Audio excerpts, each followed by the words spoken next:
100% नेत्रहीन है, लेकिन उसके बावजूद बहुत सुरीला गाना गाती हैं। तू जहाँ जहाँ चलेगा मेरा साया साथे होगा।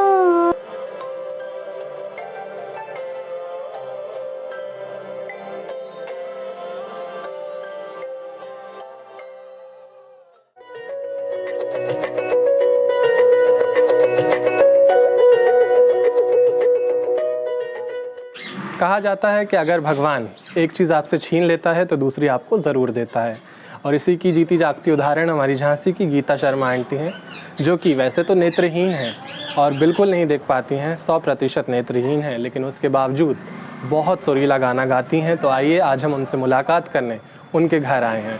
आपकी भी मुलाकात करवाएंगे, गाने सुनवाएंगे और वार्तालाप करेंगे। चलिए आइए मुलाकात करते हैं।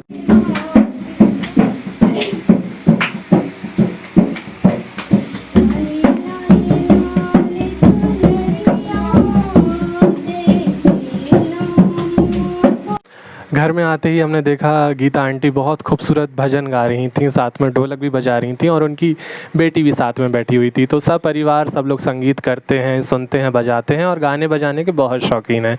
तो सबसे पहले तो आंटी आपका बहुत बहुत स्वागत है हमारे चैनल में। Thank you. आंटी का नाम गीता है और ये 100% नेत्रहीन है, ये मैंने आपको शुरुआत में ही बताया। तो सबसे पहला प्रश्न मेरा आंटी आपसे ये है कि आपके संगीत की शुरुआत कब और कैसे हुई?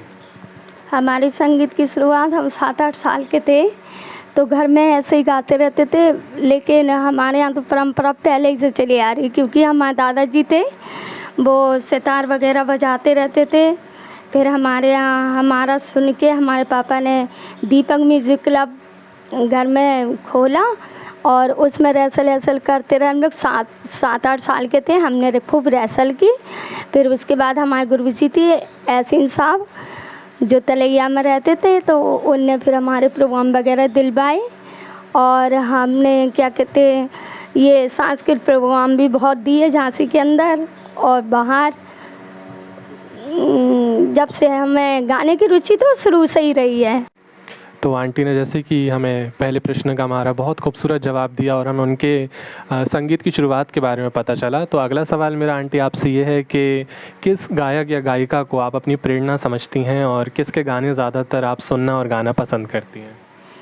जी, लता मंगेशकर को ज़्यादा पसंद करते हैं हम, और शुरू से ही उनके गाने गाए मैंने और उनको ज़्यादा लाइक करते हैं। और जिस दिन उनका देहांत हुआ उस दिन तो मैंने दिन भर खाना ही नहीं खाया था। कहाँ चला ए मेरे जोगी,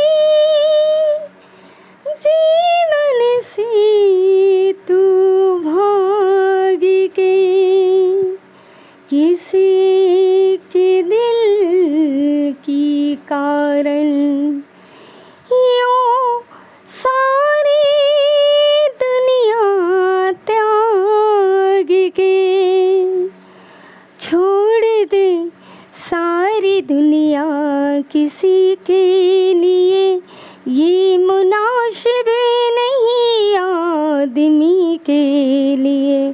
छोड़ दे सारी दुनिया किसी के लिए, ये मुनासिब नहीं आदमी के लिए। प्यार से भी ज़रूरी कई काम है, प्यार सब कुछ नहीं ज़िंदगी के लिए। छोड़ दे सारी दुनिया किसी के लिए। बेहद खूबसूरत गीत और बेहद खूबसूरत गीतों के शब्द सुनकर तो बस दिल भर आता है। और ऐसे खूबसूरत जब गाने हम सुनते हैं और खूबसूरत आवाज़ हो तो सोने पे सुहागा हो जाता है। तो अगला सवाल मेरा आंटी से बस यही है कि घर से किस तरह से सपोर्ट मिलता है, क्योंकि हमने सुना है बचपन में तो आंटी को घर से बहुत अच्छा सपोर्ट मिला है, पर अब आगे चलकर किस तरह का सपोर्ट आंटी को मिल रहा है उनके परिवार से, हम जानते हैं। हमारे परिवार वाले तो बहुत खुश हैं हमारे संगीत से कि चलो अच्छा है कि आगे बढ़ने के चांसेस मिले। और हम क्या कहीं जैसे फंक्शन में, कोई प्रोग्राम में, कार्यक्रम, सांस्कृतिक कार्यक्रम में हमें ले जाने में हमारे मिस्टर का और हमारे बच्चों का बहुत सहयोग रहता है। और जब अच्छा हमें कोई कहता है तो हमारे घर वालों को बहुत खुशी होती है। और हम यही चाहेंगे कि आगे भी हमें बढ़ने के लिए सहयोग मिले सबका, जिसमें हम आगे बढ़ पाएँ। और पहले हमारी मदर थी तो हमारी मम्मी ले जाती थी सब जगह प्रोग्रामों में, और फिर हमारी शादी हो गई तो हमारे मिस्टर ले जाते हैं। तो सबका सहयोग मिलता है हमारे परिवार में, सब खुश हैं हमारी कला से। गीत संगीत की बात चल रही है, कला की बात चल रही है, साथ में ज्ञान और शिक्षा की भी बात करना ज़रूरी हो जाता है। तो इस बीच हम आंटी से अब अगला सवाल ये पूछने वाले हैं कि किस तरह से आंटी ने पढ़ाई करी या नहीं करी, कहाँ तक करी। तो आंटी क्या कहेंगी आप, आपने कैसे पढ़ा, कहाँ तक पढ़ा? पहले तो हमारा ट्रेन से एक्सीडेंट हुआ तो हमारी आंखों की ज्योति जाती रही धीरे धीरे, और तब हम 5-6 साल की वर्ष में बिल्कुल 100% ब्लाइंड हुए, दिखना बंद हुआ। तो फिर हमारे पापा ने सोचा कि अब कहाँ पढ़ाया जाए, तो यहाँ झांसी के अंदर आवास विकास कॉलोनी के अंदर है एक प्राइवेट स्कूल चला, सक्सेना जी चला रहे थे। तो उसी स्कूल में मैंने 5वीं तक पढ़ा है, और 5वीं के बाद उनका हमारे पढ़ाई के उसमें बहुत सहयोग रहा। उन्होंने हमारा 8th करवाया था, 8वीं बोर्ड करवाया था। 8वीं बोर्ड करवाने के बाद हाई स्कूल किया, हाई स्कूल के बाद इंटर किया।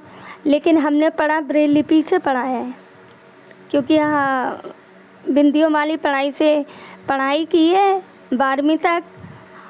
और हमें एक राइटर मिलता है, तो वो राइटर लिखता है और हम वो क्वेश्चन बोलता है, हम आंसर उसको बताते हैं, तब वो कॉपी पे लिखता है। तो इस तरीके से हमने इंटर पास किया है, 2nd डिवीज़न। आंटी की शादी भी हुई, और जैसे कि आंटी ने सब कुछ बताया, और हस्बैंड का बहुत ज़्यादा सपोर्ट है, ये एक बहुत ही खुशी की बात है। तो क्योंकि शादी हो गई है तो भी पूरा घर गृहस्थी भी आंटी को ही देखना पड़ता है। किस तरह से आंटी काम करती हैं, खाना बना पाती हैं या नहीं, तो आंटी से जानते हैं। आंटी, आप किस तरह से घर का काम करती हैं और घर संभालती हैं, हमारे दर्शकों को बताइए थोड़ा। घर का काम तो अब पहले तो नहीं करते थे मम्मी के समय में, लेकिन जब शादी हुई तो फिर सब करना पड़ा। अब धीरे धीरे सब कर लेते हैं, पूरा काम कर लेते हैं गृहस्थी का। खाना बना लेते हैं, रोटी सेक लेते हैं, और कपड़े धोना, प्रेस करना, बटन लगाना, फुल घर का तो पूरा काम कर लेते हैं। सारा काम जो है ये अंदाज से करती है। और जैसे अगर इनको नमक, मिर्ची, हल्दी समझ में नहीं आ रही तो ये चख के देख लेती है, और सब्ज़ी वगैरह काट के और वो बनाती हैं। और जब देख लेती कि हाँ बन गई है, तब उसको नीचे उतारेंगी। ऐसे दूध गर्म करेंगी तो दूध की आवाज़ आती है, तो ये समझ जाती कि हाँ दूध उबलने वाला है, तो फिर जो बंद कर देंगी गैस। अगर ये रोटी सेक रही हैं तो रोटी अगर गैस बुझ गई तो गैस को बंद करके फिर दोबारा जलाएंगे। ये सारे काम जो है अंदाज से करती हैं। तू जहाँ जहाँ चलेगा मेरा साया साथे होगा। तू जहाँ जहाँ चलेगा मेरा साया साथे होगा। मेरा साया मेरा साया मेरा साया मेरा साया। कभी मुझे को याद करके जो बहेंगे तेरे आंसू। कभी मुझे को याद करके जो बहेंगे तेरे आंसू, तो वही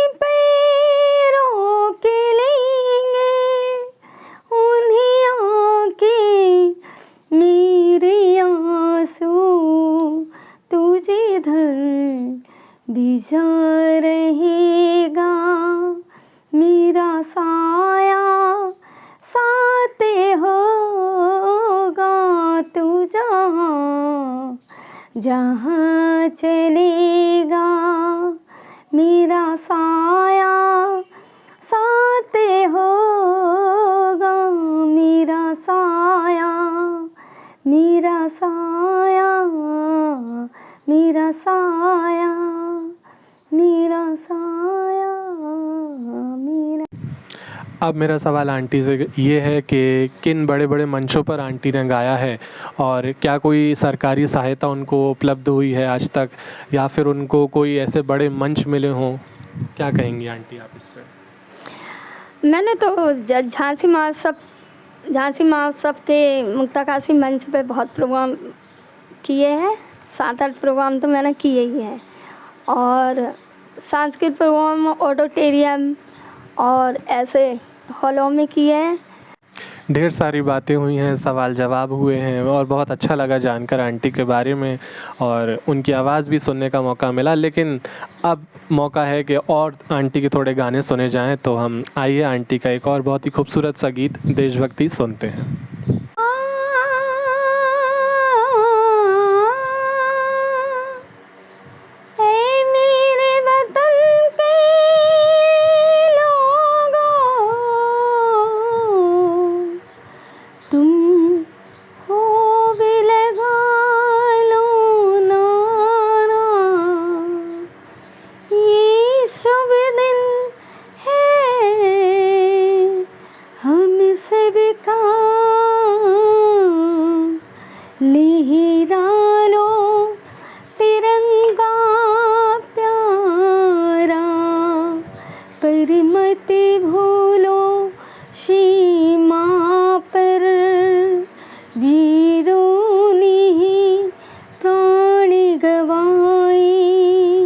कुछ यादें उन्हें भी कर लो, कुछ यादें उन्हें भी कर लो, जो लौट के घर ना आए, जो लौट के घर ना आए। ऐ मेरे वतन के लोगों, ज़रा आँखों में भर लो पानी, जो शहीद हुए हैं उनकी ज़रा याद करो कुर्बानी। हमारे बहुत से दर्शक इस बीच हमको देख रहे हैं और सुन रहे हैं, तो मैं आपसे ये कहना चाहूँगा आंटी कि क्या आपकी कोई अपील है हमारे दर्शकों से? आप लोग कुछ कहना चाहते हो हमारे दर्शकों से, तो प्लीज़ कहिए। आर्थिक मदद की जाए, हमें बड़ा मंच दिलाया जाए। हमारे दर्शकों से अपील है कि हमारे 2 बच्चे हैं छोटे, स्कूल जाते हैं, उन सरकारी स्कूल में पढ़ते हैं। हमारी आर्थिक स्थिति इतनी कमज़ोर है कि कभी काम मिलता है, कभी नहीं मिलता है। तो आपसे यही अनुरोध है कि हमारी जो है आर्थिक मदद की जाए।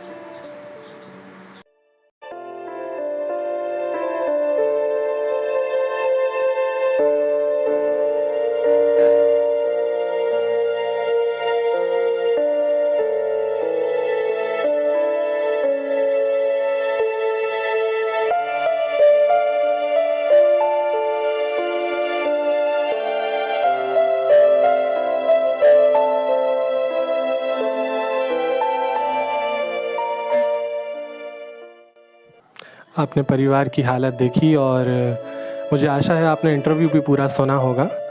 मैं बस यही कहना चाहूँगा कि कला ईश्वर की देन है, ये किसी की खरीदी हुई कोई चीज़ ऐसी नहीं कि हम इसको ख़रीद सकते हों या हम इसको सीख सकते हों। ये तो ईश्वर की देन होती है और जो आंटी को प्राप्त है। तो आपने घर परिवार की स्थिति देखी, बहुत ही परेशानी भी है, लेकिन कला इतनी अच्छी है, इतनी खूबसूरत कला दी है ईश्वर ने कि मैं आप सबसे अनुरोध करूंगा कि ज़रूर सहायता करें आंटी की। जो भी हमारा वीडियो देख रहा है, हम नीचे आंटी का नंबर और अंकल का एड्रेस भी हम मेंशन कर देंगे कि अगर आप किसी भी तरह से सहायता करना चाहते हैं तो आप उनसे संपर्क कर सकते हैं। धन्यवाद।